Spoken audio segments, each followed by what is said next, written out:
आजकल ताज़ीरात पाकिस्तान की दफ़ा 295 खबरों में है। ख़ासतौर पर यूट्यूबर रजब भट्ट के केस के बाद, जिसमें इल्ज़ाम लगाया गया था कि वो 295 नाम की खुशबू लॉन्च करके, को परफ्यूम लॉन्च करके तौहीन रिसालत के कानून के मरतकब हुए हैं, जिस बाद उनके खिलाफ लाहौर में FIR का इंदराज हुआ। FIR में पेका एक्ट और मजहबी जज्बात मजरूह करने की दफ़ात शामिल की गई हैं। उन पर इल्ज़ाम आयद है कि उन्होंने अपने बयानात से दफ़ा 295A और 295C 295C की तौहीन की है।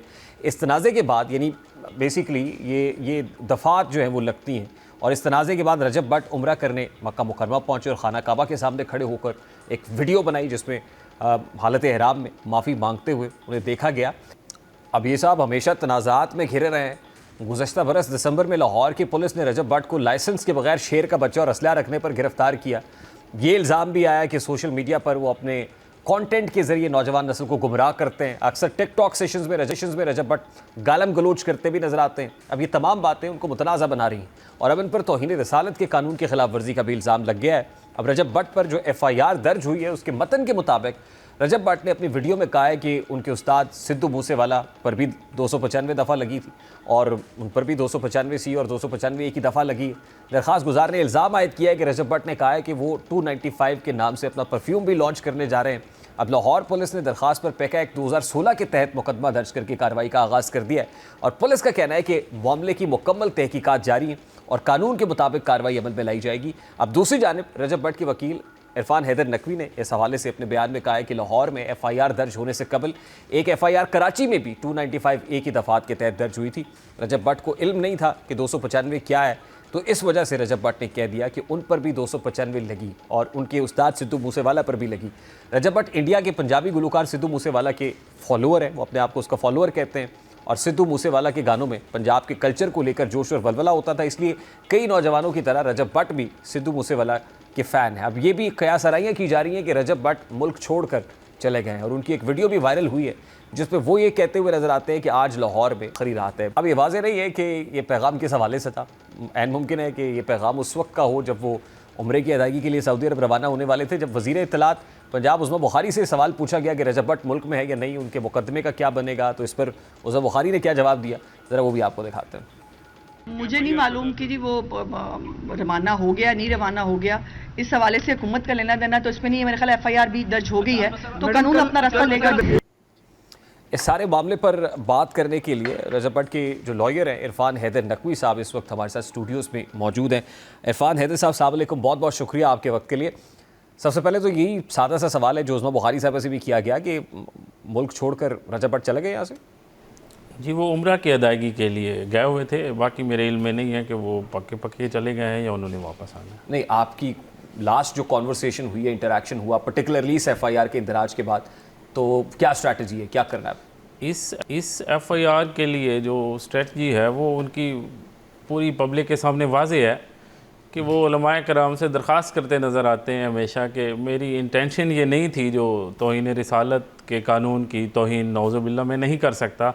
कुरान पाक में भी हल्फ दे चुके हैं, खाना काबा के सामने खड़े होकर भी उन्होंने कस्में खाई हैं कि मैं उलमाए कराम से गुजारिश करता हूँ, तमाम मुसलमानों से गुजारिश करता हूँ, मेरे लिए दिल साफ़ करें और मैं इस तरह की कोई हरकत नहीं कर सकता। मैं रसूलुल्लाह की ज़ात पे अपनी जान, अपना माल, अपनी औलाद सब कुछ कुर्बान करने को तैयार हूँ और ये मेरा अकीदा और यकीन कामिल है। नहीं, ये बड़ा सेंसिटिव मामला है, आपको पता है, बड़ा हसास मौजू है और हसास मामला है। इस हवाले से क्या आपने भी रहनुमाई नहीं की थी, गाइड नहीं किया था कि पर्टिकुलरली इसको इस तरीके से इस कॉन्टेक्स्ट में ना करें? देखिए, व्यूज़ आते हैं, अपना कंटेंट आप क्रिएट करते हैं कतई नज़र इस बात से कि मॉरली, एथिकली वो दुरुस्त है या नहीं है, नौजवान नस्ल उससे कोई उससे बेहतर हो रही है या ख़राब हो रही है, कतई नज़र इस बात से, लेकिन ये पर्टिकुलर मैटर बड़ा सेंसिटिव है, तो इस हवाले से आपकी गुफ्तगू हुई थी?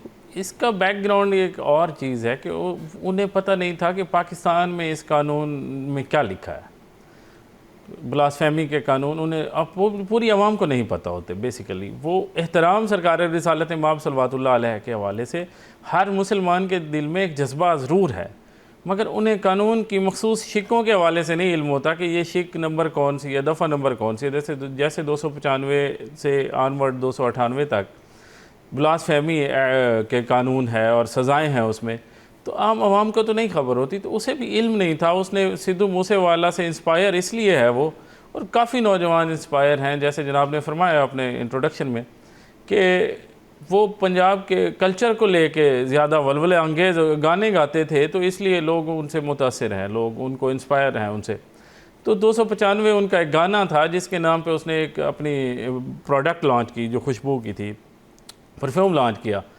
अब अनजाने में उससे 295C कहा गया है। 295A की FIR कराची में हुई थी, उसके इल्म में नहीं था कि 295C भी कोई चीज़ होती है। उन्होंने कहा 95C भी हुई है, सुनने होएगा उन्हें।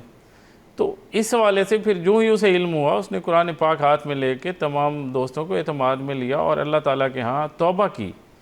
अब उलमाए कराम से दरख्वास्त कर रहा है कि आप इस हवाले से मेरी मदद फरमाएँ। काफ़ी उलमाए कराम, मुफ्ती तारिक मसूद साहब ने भी ये कहा है कि काफ़ी लोग बेगुनाह हैं जो इस कानून की शिकंजे में हैं। उलमाए कराम को इसमें मैं भरपूर गुजारिश करूँगा कि उनको अपना किरदार अदा करना चाहिए। What have you decided now? Legally contest करना है इस मुकदमे को या फिर किसी और रूट को लेना है? देखिए, क्योंकि FIR का इंदराज तो हुआ हुआ है जी, अब क्या करेंगे? कंटेस्ट करेंगे इसको? देखिए, ये तो भट्ट साहब रोज़ एक वीडियो बयान जारी करते हैं कि मेरी गुजारिश है उलमाए कराम से। आज भी उनकी एक वीडियो आई है कि मैं हाफिज़ साद रिजवी साहब से मैं दरख्वास्त करता हूँ कि मेरा इंटेंशन ऐसी नहीं थी, सहवन ऐसा हो गया मुझसे। 295C का सिर्फ नाम लिया है। हाँ, ये बात मैं वाज़े करता चलूँ आपके सामने पूरे आपके तवज्जुह से कि 295C की हुर्मत पे उसने कोई बात नहीं की। उसने कहा सहवन, उसने कहा मुझ पे भी लगी है। उसने इसकी हुर्मत पे भी पूरे कसम खा के कहा है कि मैं इस कानून की हुर्मत का मुकम्मल पासदारी करता हूँ और मुझे मुकम्मल यकीन है, जैसे एक आम मुसलमान को यकीन होता है। नहीं, FIR का इंदराज होने के बाद जिसमें ताज़ीरात पाकिस्तान के साथ 295C लग चुकी है, फिर भी नहीं पता था 295C क्या है? 295C नहीं लगी, फखरी अंदाज में जो है वो ये बता रहे हैं। 295C उन पे लगी नहीं है, 295A लगी है। 295C अगर लगी होती तो हम सबसे पहले मुखालिफ होते उसके और उसके ख़िलाफ़ सज़ा का तयन करने वालों की मदद करते। अब एक इंसान जिसने कुरान पाक हाथ में लेके अल्लाह के हुज़ूर, रसूलुल्लाह के हुज़ूर तौबा का और माफ़ी का गुजारिश की है और उलमाए कराम से अपील की है कि आप मेरी मदद फरमाएं, मैं इस हवाले से मेरी कोई नीयतन कोई ऐसी गलती नहीं है। एक आमदन गलती होती है जिस पे बंदा डट जाता है, वो काबिल सज़ा है। जो एक बंदा भूल चूक में अगर रोज़ा भी टूट जाए आज का रमज़ान शरीफ में, तो उलमाए कराम के तमाम मसालिक मुतफ़क़ हैं इस पे कि जो भूल चूक में काम हो उससे रोज़ा टूटता नहीं है। जब रोज़ा नहीं टूटता, ऐसी कई मिसालें हैं रसूलुल्लाह की ज़िंदगी में कि माफ़ करना उनकी एक शान है। रहमत लिल आलमीन जिस हस्ती का नाम है, जिस हस्ती को कुरान पाक में अल्लाह ने कहा है वमा अरसलनाका इल्ला रहमतल लिल आलमीन, कि मैं आपको सिर्फ रहमत लिल आलमीन बनाकर भेजेंगे। अब आपने कौन सा रूट लेना है? मेरा सवाल वही है, लीगली इसको परसू करेंगे, कंटेस्ट करेंगे या फिर दरख्वास्त करेंगे उलमाए कराम? उलमाए कराम से पहली दरख्वास्त ये है कि उस पर अपना कंसेंसस करके उसको देखें और उसको माफ़ फरमाएँ कि अल्लाह ताला की ज़ात भी माफ़ कर देती है, रसूलुल्लाह भी रहमत लिल आलमीन है। तो उलमा को भी वो शान दिखानी चाहिए कि एक इंसान की जान का मामला है। ठीक, तो अगर वो डट जाता तो फिर वो काबिल सज़ाए मौत था। अगर डटा नहीं है, उसे एहसास है कि मुझसे गलती से एक लफ्ज़ बोला गया 295C, तो लफ्ज़ बोलने पे तो कोई मेरे ख्याल में ताज़ीर नहीं। तो उस वक्त तक जब तक यहाँ से कोई सिग्नल नहीं आता है, वो फैसला कर चुका है कि बाहर ही रहना है? ये फ़ैसले क्या मुझे उन्होंने आगाह नहीं किया, लेकिन बाहर रहना चाहिए जब तक ऐसी चीज़ें होती हैं, जब तक उलमाए कराम ख़ास तौर पे अपना बयान नहीं देते। हाफिज़ साद साहब से भी दरख्वास्त करते हैं, मैं आपके तवज्जुह से भी अर्ज़ कर रहा हूँ कि उन्हें भी देखना चाहिए कि इस मामले की संगीनी क्या है और इसमें नरमी कितनी बरत सकते हैं वो।